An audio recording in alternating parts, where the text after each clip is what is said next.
Díobh íomhar maidin chun stáisih, ba bhailm sa An Scéalaí a thuisbaintíomh, so bheartís just démo beag a hafada, is splécha thuirtíomh ar Conas an tarda na úsáid ag spéidir míú cin fá go mbeadh sé úsáid a go ggótheigs fálam an daratanga. Mis sin esan í chiaráin tá méid obair i glas na trínáide ar heicnoliacht na huirleabhar agus natanga don chailge. Agus tá sim agam sa I bhheilm riomhchuideathe tangacha, so fechant Conas is féidir leis na teicnoliachtaí seo clárú le fálamóirí dulchan cíine dhéanamh sa daratanga. So chuige seo tá an tardáin seo An Scéalaí a Albert Gwyn, tá sé deartha go speisialta chun na teicnoliachtaí is nua aimsirthe do bhfuil ar fáil don ghailge go dtí seo a chur fáil díise in éon áit bháin ar líne. Tá bé man a leidir ar an bhheilm féin riortha, so an autonomous learning. So cosú le gachrod, da bhéad ama a chatar leis seo agus méid cleachta dhéan tú ar chuid scríbhneoireachta a roiid na buntáistí bhaine leis a ggóras anna thuiléir. Súlan go bheici sé agus muid adal tríd an cheangal ataidir scríbhneoireacht, éisteach siar nó proféisteacht, léthóireacht, labhairt ó sáard, na scileann na teanga. So le tosnú sa chéadáid, so má thusnaíonn tú le techt go dtí leathnach bailile seo, má dhéanann tú cuardach ar scéalaí, chear go dúchach sé sús mar an chéad rogha an sin, aber.tcd.ie/scéalaí, agus isteach leat, más mac léinn tú, má tú I de álamóir a gcúrsa, agus tú clárú den chéad uair leis an scéalaí, tar isteach go is dalta mé. As sin amach déanann tú sin ag isteach uair a bhain atá cúntas agat, a chun cúntas a chruthús chéadáid is dalta mé. Lína isteachta ainm úsáidóra, na peocrúd ag na aithneoig de bhúntóir. Ná gur isteach ainm de bhadra Luain na ní bheith is a chéad tá ranna có. So ainm úsáidóra, chuir himiise isteach cean seo, Micheol de riomhphoist. Feasocail, má chun an cúnta seo scris a rís ní le nach demo so úsáid mé feasocail céine. Ghlach mé leis na cnílacha úsáide agus chláráid mé. Taine úsáidóra sin in úsáid hena hain, cai gur gneanna mé cúnta eile sin hena hain gur mé isteach sin agus cruthóid mé an feasocail sin. sé tóchas a ranna mé cean eile agus chláraigh. Ná tá seola riomhphost seolt go chút agus so ra mé isteach go dtí mar riomhphost. Go bheith minis cáil sé sin. Agus second bhain. Ra mé isteach go dtí mar riomhphost agus dainóg me an cúntas. Agus dearann sé thar bár tá sé sin déanta agat. Sin á mé isteach mar sin, agus líonn mé isteach ólas persanta fum hain, chun leis go buineann, ís, cúnta in a bhfuilm, level scoíochta, má tá mé déanamh cuasa seo beidir go mac léinn trú level mé, má phríomhhabhar staidéir, a gháil de chéimsa na dechas agus na hailge mar mhórábhar a gom béidir. Bhfuil mé sa dara bliain béidir. Lína isteach péad atá fíorfút hain, tá freistal ar chósa gailteachta faoi láthair tá. An caintúir dúchas mé sean u níthe, cén chanan tú éas go domsa beidir gfuil na muan eile péad atá fíorda hain, cén tuiscint atá go mar ngáil go leabhartha tá typóin sin go mbeall. Deir mé an chuid is mód an cháir á má leiríte go soléir. Liste dus na teangacha úsáidm sa bhaile, so bhfuilge béarla. Teanga rúchas dathir ní gáis seo lína isteach ach isteach béarla. Má bháthir béarla. An mó blian atá caite gom le gailge ar scoil nó san oll scoil, beidir san oll scoil atá gceiste seo. Blian nó ar scoil freisin, so déit an néimlíon nach chuirsteach. Na teangacha eile tá got bhfuil bhí Francíse agus Gearmánis go mar scoil mar hampla. So líonann tú isteach péad atá fíorda tain, cé chum minic is learn gailge, beidir gach lá. Cé leis a bhí me caint leis a fir de chud is má fallmóí eile nó fallmóí agus caiintóirí dúchas eile. Bheitham na main beidir gnéistem le raidir na Gaeltachtas, go bheitham mar TG Cahir, beidir cuideile na man ho síalta, neidir péad tá fearfú tain, beidir gach seachta nach ní gach lá, an léinn leabhar papar nuachta na man ho síalta, beidir gach lá a scoilge. An scríam riomhfos na scoilge, scríban ábhar tagais mas múntaréis sibh beidir. Man ho síalta beidir gach seachta nach ní gach lá. Agus na gohanna sin téiseach an sin na gohanna riomhgéinte, na gohanna na synthetic voices at léinn se bheras béle. An mailetí, tá si ceir go leorchas fearlam go déine nó únta bín go sin téiseach níos fearr, stoilm dom sa chuméisteach tá si ceir go leorchas fearlam go déine natural voice, agus sábhail na sunraí. Agus sin é tá dúisteigh.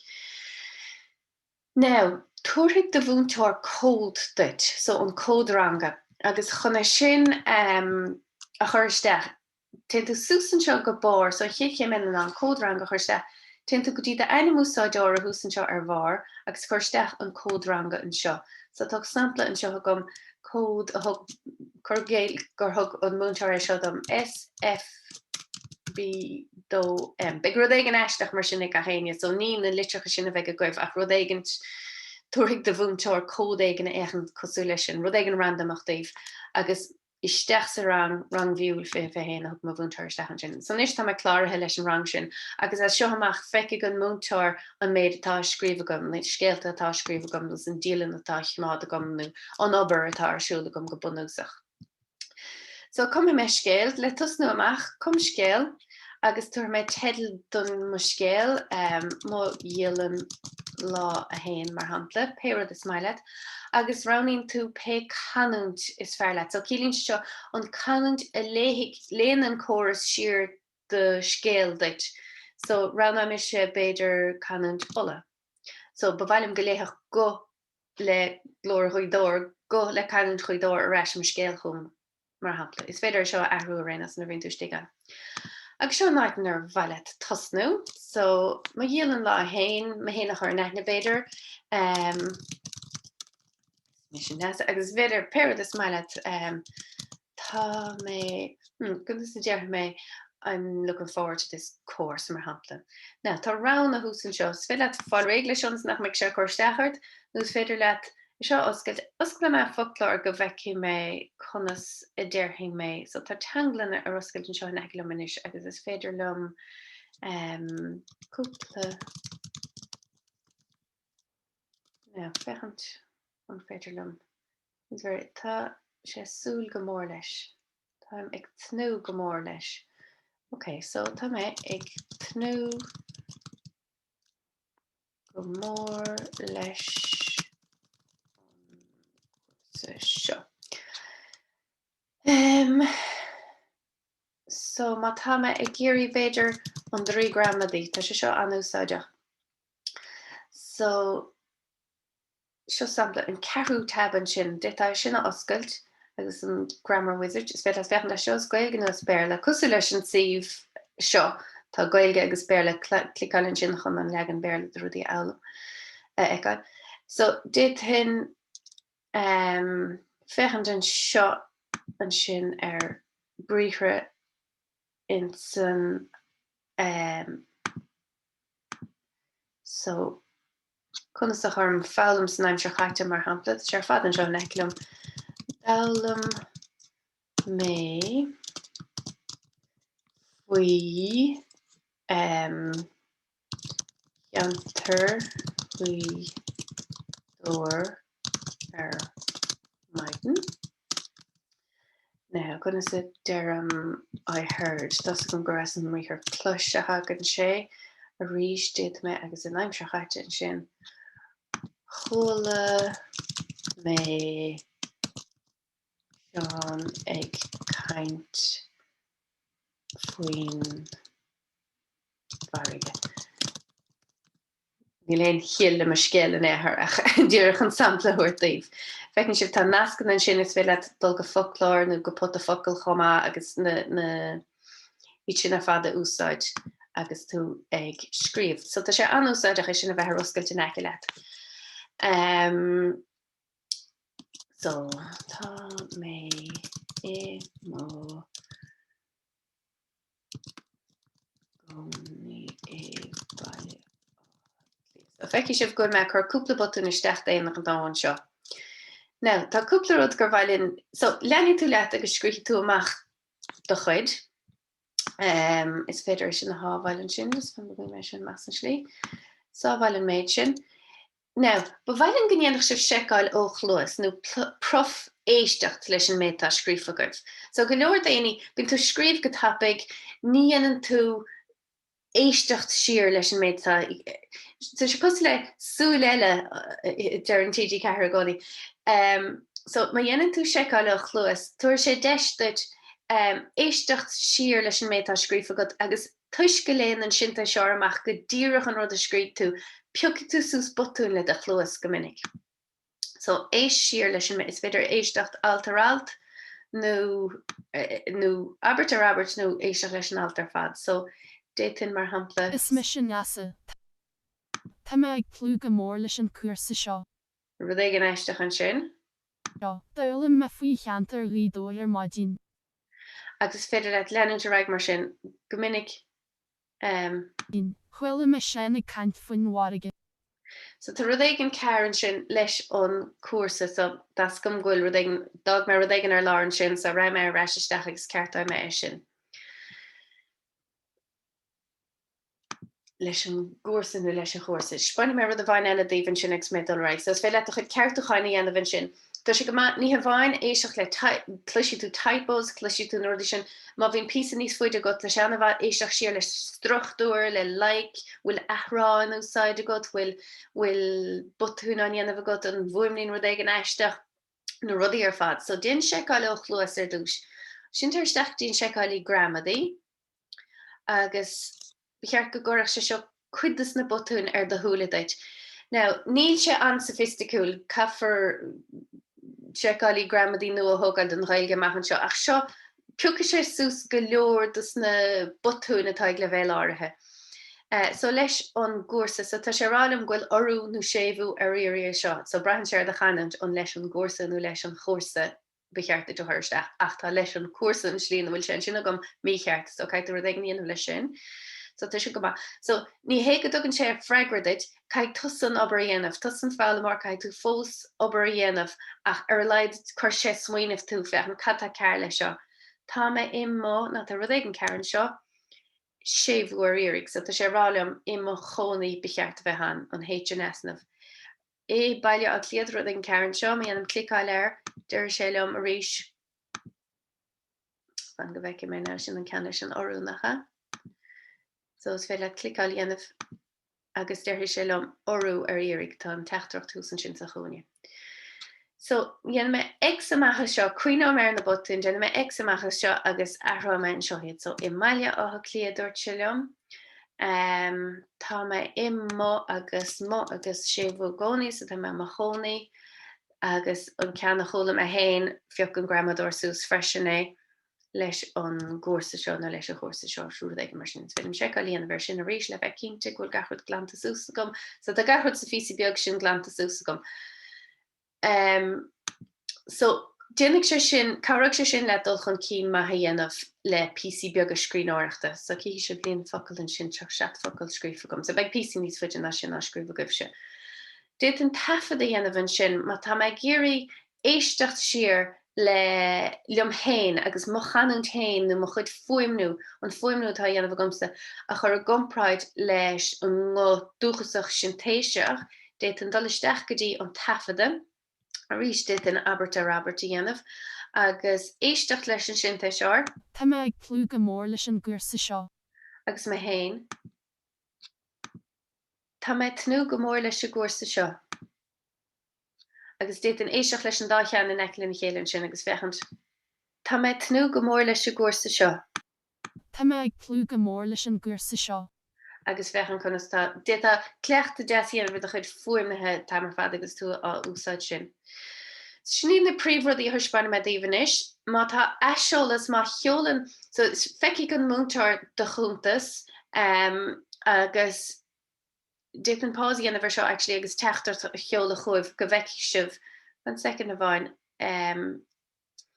go bheici sibh an cumatá rudí nar cheolann de bhúntar eisiolalas chut. So linne mé sin just tuispainna me má tá tú géirí an tedal a ahrú seachas muhélann beidir go bhfuil díalan lá a héin bhaim agus go deim má chanan de ahrú go chuig na mún is félam é sin dhéanamh ag úsáid an edit button sin. Agus inis má dhéanam seáach luas cluisiir me le canúint na móin má chuid. Is mi sin asa, tá me ag trú go mór leis an gúrsa seo. Dálim me fí cheantar réadóir maidin, chola me seánna caint fin varige, tá me im a hóníí meile áhe lí. So sin sampla de sin. Agus just duna mé pause an recording second of fáin chur me teachtarcht chuibh ón múntar an is go bheici sibh cad hagan sús faoi eisiolalas an sin. Second of fáin. Nis, tá mé tréistal isteach a gúntas an bhúntóra agus písa eisiolalar se ágáil. So, má tá mé teachtar isteach a gúntas a ríis, duna mé sinú isteach agus dúsáid mé an cúntas seo. Dúsáid is héin an pascal céan na duine gé sin ach tíirech ar bhaithe le sin demo. Is cíhí sibh hús ar bháin seo tá ibar a héin an sin, so cílín se sin ghfuil písa eisiolalas a fnachtlim agus tá sé ar an bísa díalan lá a héin atá scríomh gom. So raibh isteach aige sin agus eisiolalas. Agus tá rárod fáca ag an múntar, so déta dís cena bháin an cena le dhéanamh. So maithú in as a bhain is taine bheits scéal a léh, so scrí an múntar an teachtar sin chun, tá sin go húntaach. nó dá go ar písa clos scéal dom, so is féidir sais voice note ágáil. Maithú, be mi de fechan siar ar na bríomhrí neamhrialta ar maidin agus cabhraigh se sin go mór leat. Sampla eile den 6 eisiolalas sé déta áil.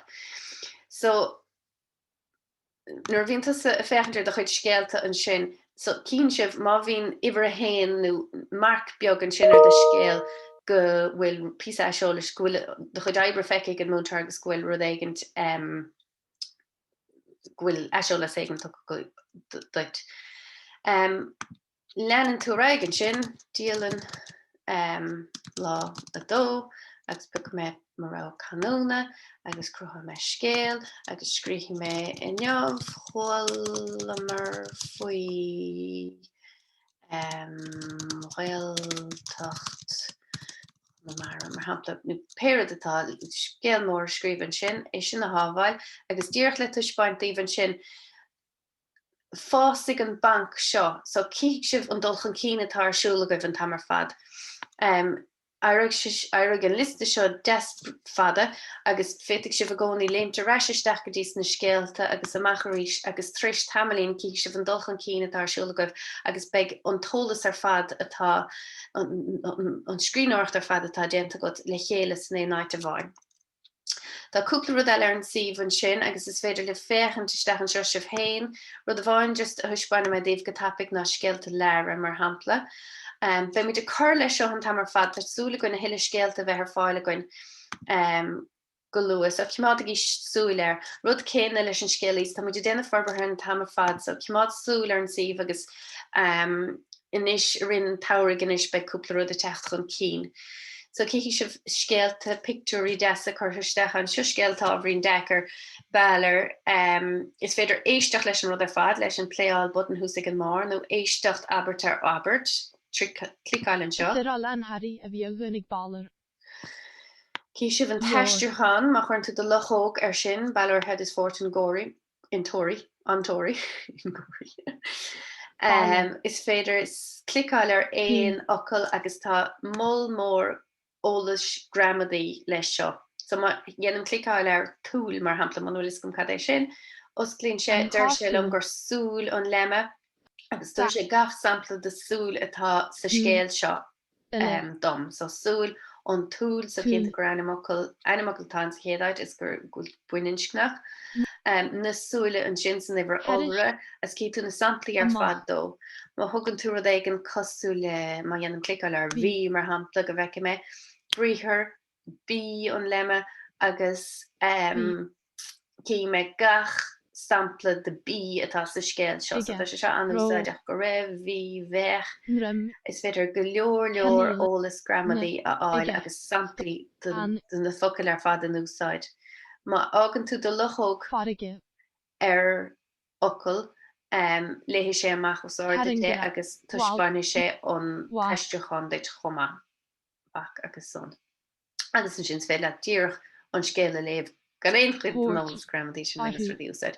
So tá neirtar ruí eile úsáidecha ins na aúpla scéil an sin is be muidir chur leis be gan íon ólas faoin technoliaachta tá taobhhir de seo, an gramador le Kevin Scannell sin ceanna úsáid an go leor daoine cooler faoin hain má tá feib is féidir feib a thuairisciúin seo agus má chuid scéalta. Agus na bhíonnta críochna sin díreach sína goach. So tá gachrod má dhéanta clicáir de animúsáideir in sin sa chúne tá gachrod an sin os do choramach agus sína goach. Nis sin iad na príomhrudaí a gcóir ar maidin.